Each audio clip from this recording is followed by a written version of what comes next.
रायगडचा set लावला होता film सिटीला हेलिपॅडला आणि दरबार बनवला होता. आणि त्या दिवशी राजांचा सीन होता की सिंहासनावर जाऊन बसतात. 700-800 लोक होते, प्रजा, त्यांचं अष्टमंत्रिमंडळ, आणि राजे चालतात, सिंहासनासमोर जातात. तो ट्रेलरमध्ये पण शॉट आहे, बघाल तर तुम्ही. आणि त्या सिंहासनाकडे बघतात आणि त्यांना मोठ्या महाराजांचे शब्द आठवतात की शंभू, हिंदवी स्वराज्य व्हावे ही श्रींची इच्छा. आणि मग पायऱ्या चढतात आणि सिंहासनावर जाऊन बसतात. राजे इतके चांगले परफॉर्मर आहेत, म्हणजे is one of the brilliant actor.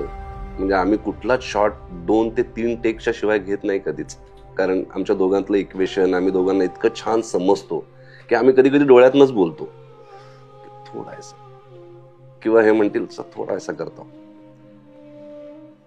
किती 15 टेक झाले होते, कारण ते यायचे चालत त्या सिंहासनाजवळ, सिंहासनाला बघून ज्या माकोर उभं राहायचं होतं तिथे उभं राहायचे आणि त्यांच्या डोळ्यातनं घळा अश्रू वाहत होते प्रत्येक टेकला.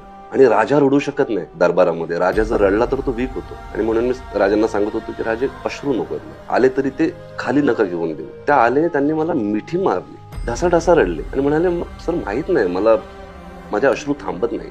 आणि कळलं की तो दिवस अनायसे तोच दिवस होता ज्या दिवशी छत्रपती संभाजी महाराजांचा राज्याभिषेक झाला होता. आणि त्या दिवशी त्या दरबारात असणारे जवळजवळ 700 ज्युनियर्स, बाकीचे ऍक्टर्स, क्रू, प्रत्येक जण रडत होता, कारण त्यांना ते जाणवत होतं की महाराज कसे बसले असतील. So everyone was crying, including मी, including Raje, including Rashmika, including everyone was crying की ह्या वेळेस छत्रपती संभाजी महाराजांना आबासाहेब आठवले असतील का. आणि everyone was crying. I think that was the most, नाही राजे, that was the most emotional event or scene for